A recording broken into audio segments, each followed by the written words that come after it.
When I first raised the warning, it wasn't because I had some secret crystal ball or a desire to stir fear. It was because the signs were right there in plain sight for anyone willing to look closely and think critically about where we were headed. But here's the thing: most people don't want to look too closely. It's uncomfortable. It forces you to question the story you've been told about stability, progress, and security. So instead, people laugh it off, wave it away, or bury themselves in distractions. That is exactly why, when something enormous is coming, most never see it until it's already here. I told people that the conditions were aligning economically, socially, politically, in ways that would inevitably produce a breaking point. I spoke about how years of debt fueled growth could not last forever, how jobs that looked safe on paper were being quietly eroded by automation and outsourcing, how the wealth gap was no longer just a statistic, but a structural chasm splitting society in two. But for many, these warnings felt too abstract. Life seemed fine enough on the surface.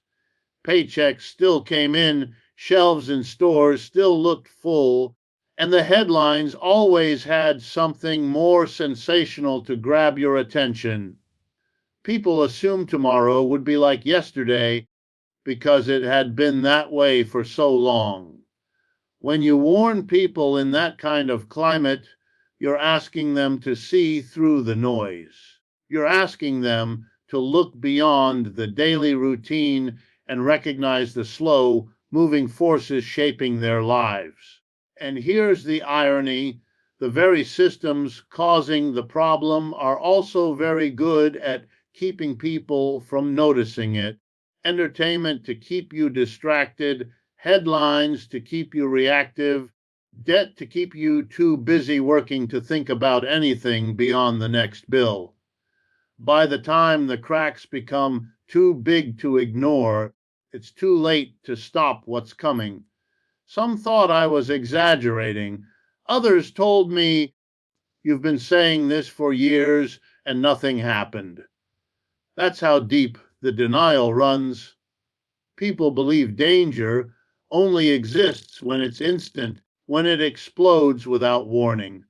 But real change, real collapse, real upheaval, they build like pressure inside a dam. You can't see the water level rising from a distance, but one day it's over the top. And when it breaks, it doesn't just trickle, it floods.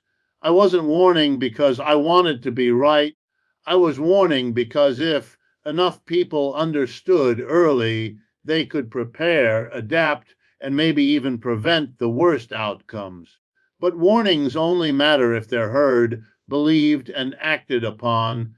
Sadly, too often, people only recognize their truth in hindsight, when the very thing they ignored is standing right at their door.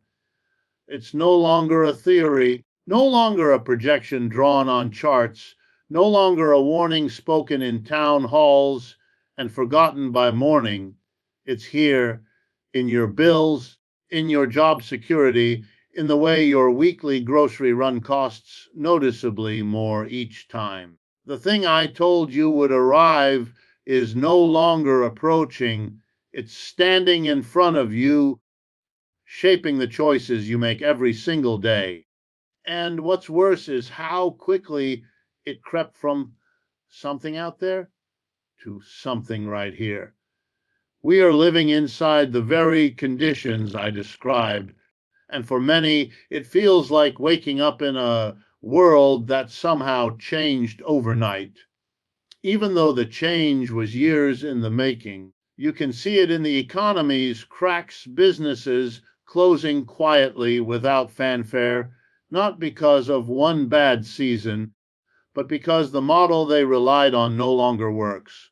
Workers, once secure in their trades, are finding their skills undervalued or entirely replaced by machines and software Households that used to save a little each month now dig into those savings, or worse, pile on credit card debt just to keep the lights on. The numbers are stark, but they're not just numbers. They are the lived reality of millions, each one carrying a story of struggle, anxiety, and adaptation. It's also here in the tone of conversations. People who once dismissed talk of instability now whisper about it with unease. Neighbors compare notes on which bills they can delay without penalty. Parents talk about skipping their own meals to make sure their children eat. The cheerful optimism that once filled casual small talk has been replaced with a quiet calculation, everyone trying to figure out how much longer they can keep their balance before the ground shifts beneath them again. And yet, even now, some cling to the hope that this is a passing storm, a bad season that will fade if they just keep their heads down. But the truth is, this isn't a storm, storms pass. This is a climate shift.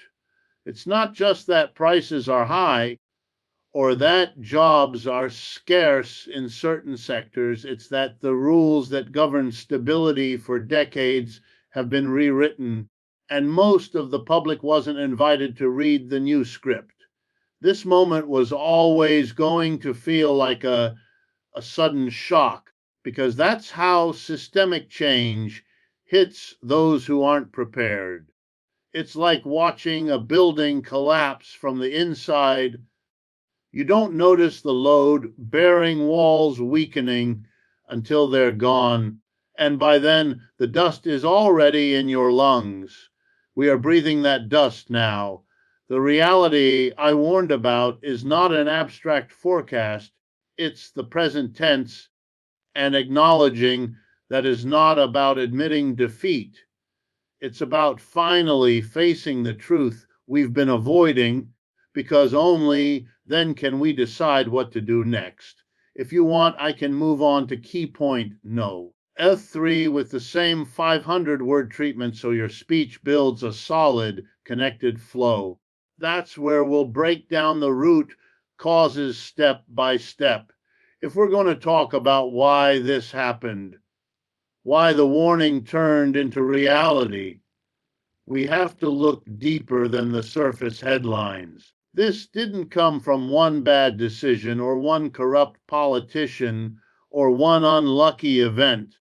It came from the way the entire system has been built and maintained decade after decade to serve certain interests at the expense of others. The truth is, when you understand the structure, the outcome stops looking like an accident and starts looking inevitable. For years, the foundation of our economy has been tilted. Productivity, the amount of wealth workers create, has gone up, but wages have stayed nearly flat. That gap between what's produced and what's paid out is not lost, it's siphoned upward. It fuels the wealth of those who already control enormous resources, while those doing the actual work find themselves running faster just to stay in the same place. This imbalance isn't just a byproduct of greed, it's the operating model. The rules of trade, taxation, and corporate governance are written in a way that protects and rewards the top while treating the majority as replaceable parts in a machine. Then there's the obsession with short-term gains. Companies are pressured to deliver quarterly profits, even if it means outsourcing jobs, cutting corners, or hollowing out long-term stability. The financial sector rewards speculation over production because betting on paper assets can deliver faster returns than building something real. This is why you see massive fortunes made without creating a single tangible product, while industries that actually sustain communities are allowed to crumble. We also have to talk about debt, not just personal debt, but systemic dependence on it.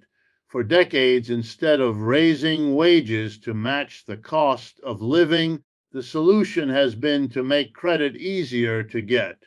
People borrowed to buy homes, cars, educations, not because they were greedy, but because the alternative was falling behind. Governments, too, leaned on borrowing to patch over economic cracks, pushing the real costs further into the future.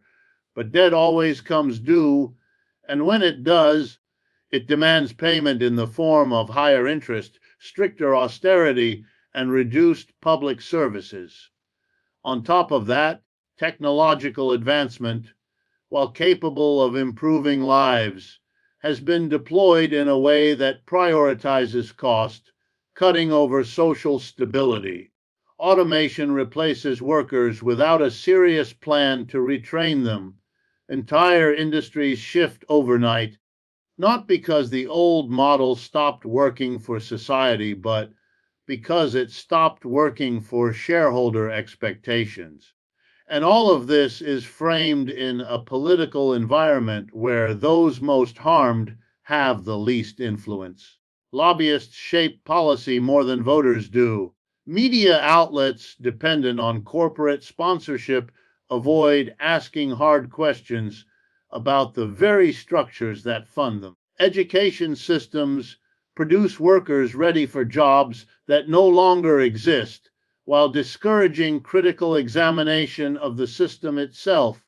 The point is, this moment didn't just happen. It was built piece by piece, choice by choice, until the only logical outcome was the one we're living now. If we fail to recognize these root causes, we're not just doomed to repeat them, we're already repeating them. You don't need to read a report or watch a documentary to see the consequences. They're in the faces of people you know, maybe even in the mirror. When a system like this reaches its breaking point, it doesn't announce itself with a single dramatic headline. It shows up in the small, grinding ways life becomes harder, choices become narrower, and the future feels less secure. This is where the warning turns into lived reality for ordinary people. Families who once had a small buffer now live one unexpected expense away from disaster. The car breaks down, the rent goes up, a medical bill arrives, and suddenly they're staring at a bank account that won't stretch far enough. People who thought they were middle class now juggle overdue notices, payday loans, and maxed out credit cards. The stress doesn't just stay on paper, it creeps into relationships, into sleep patterns, into mental health. Jobs that used to provide stability are either gone or so diminished that the paycheck barely covers necessities. Workers take on extra shifts, side hustles, or second jobs not to get ahead, but simply to keep from falling further behind. The result is exhaustion, physical and emotional, with no time left to think about long-term goals. Vacation, savings, home ownership, these become luxuries rather than expectations. Meanwhile, the cost of basics keeps climbing. Groceries that once filled a cart now fill half of one. Utility bills eat a bigger chunk of income. Public services, schools, healthcare infrastructure feel stretched thin, leaving people to pay more out of pocket for things that used to be included in the social contract. And because wages haven't kept pace, people are spending a greater share of their income on simply staying alive, leaving little to nothing for emergencies or the future. It's not just about money. The instability seeps into community life. Small businesses close, and the local cafe or hardware store that was a gathering place becomes another empty storefront. Young people move away in search of opportunity, leaving aging populations behind. Neighborhoods lose their vibrancy, replaced by a quiet sense of decline. And let's not forget the psychological toll. When people are told for years that hard work will bring success only to work harder and still fall behind, the message they internalize is not just that the system is broken, but that they are somehow failing. That breeds shame, isolation, and a loss of trust in one another. Fear makes people more susceptible to manipulation, whether by false promises of quick fixes or by scapegoating those even worse off. These are not distant problems happening to other people. They are happening everywhere, in cities and small towns alike. The truth is, when a structure fails, it doesn't fail evenly. It fails hardest on those least equipped to absorb the blow. And the blow has landed. We are watching its ripple effects expand outward, touching more lives every day. The question we have to ask, and ask honestly, is why so many people ignored the warnings, why so many were caught off guard when the signs were right in front of them. It's not because people are foolish. It's because there is a deliberate machinery in place to keep them unprepared, to keep them distracted, and to keep them thinking the present system is unshakable. That machinery works quietly, day after day, shaping what we see, what we hear, and even what we believe is possible. First, there's the role of media.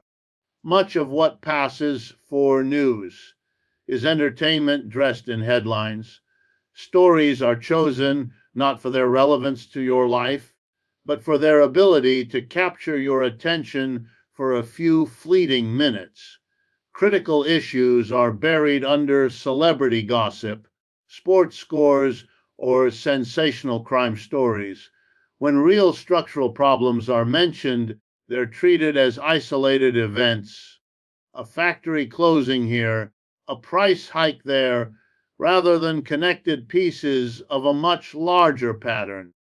This fragmentation keeps people from seeing the whole picture, and without the whole picture, there's no sense of urgency. Then there's leadership, political, corporate, and institutional. Leaders know that admitting to the depth of the problems would require them to act in ways that might threaten the interests of those who fund their campaigns, buy their stocks, or sit on their boards. So they downplay the risks, talk in vague platitudes about resilience and temporary challenges, and assure you that the system is fundamentally sound. They frame instability as a bump in the road rather than a warning that the road itself is crumbling. Education plays its part too. Our schools are designed to prepare people for participation in the existing economy, not to question the economy's design. Students are taught to memorize facts, follow instructions, and meet deadlines, but not to critically analyze the forces shaping their society. This creates generations of people skilled at functioning within the system, but ill equipped to see when the system itself is failing them. And we can't ignore the role of distraction. Entertainment is a powerful tool, and there's nothing inherently wrong with it. But in excess, it becomes an escape from reality. Endless streaming, scrolling, gaming, and advertising keep people engaged in worlds that demand nothing from them, while the real world quietly changes beneath their feet. Add to this the ever present pressure of personal survival, bills to pay, families to care for, jobs to keep, and there's little time or energy left for questioning the broader system. The result is a population lulled into thinking the warning signs are just background noise. By the time the noise turns into a siren, The event is already upon them. The tragedy is not just that they were unprepared, but that they were never encouraged, equipped, or empowered to prepare in the first place. And that, more than anything, is by design. Now that it's here, there's no sense in pretending we can rewind the clock or wish it away. The question is no longer, will it happen? It's what will we do now that it has?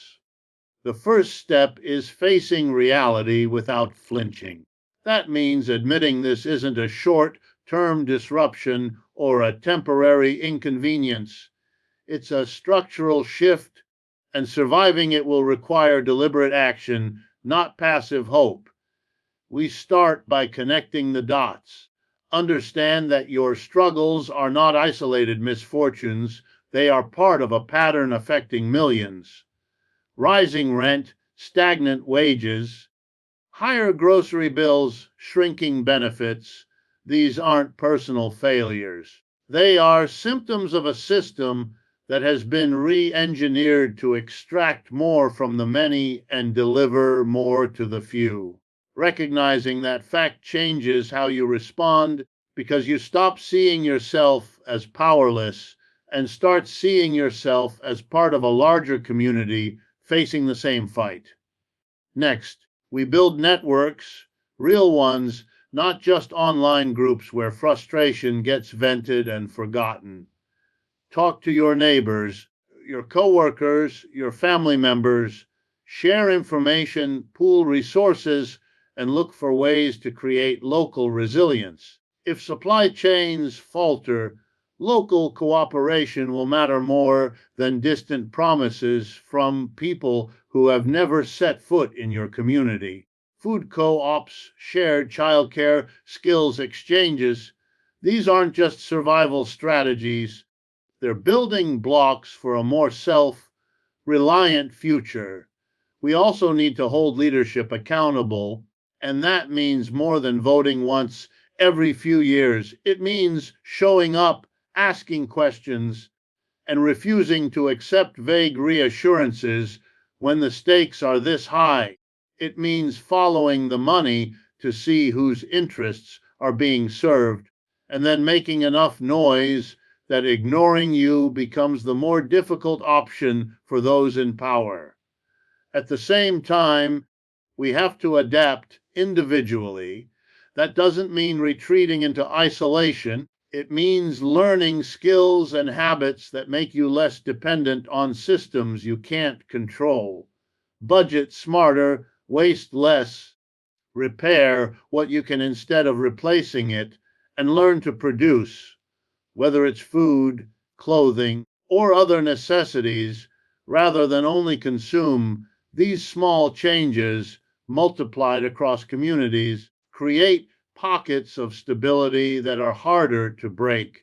Finally, we must reject the idea that this is just the way things have to be. That resignation is the final victory for a failing system. The truth is, structures are made by people and they can be changed by people. If enough of us recognize that, organize around it, and refuse to settle for less, we can not only weather the present storm, but shape what comes after it. This is not a time for panic, but for purpose. The thing I warned about has arrived, and the clock is ticking. We can either let it dictate our future, or we can decide that this is the moment we take back the power to shape it ourselves.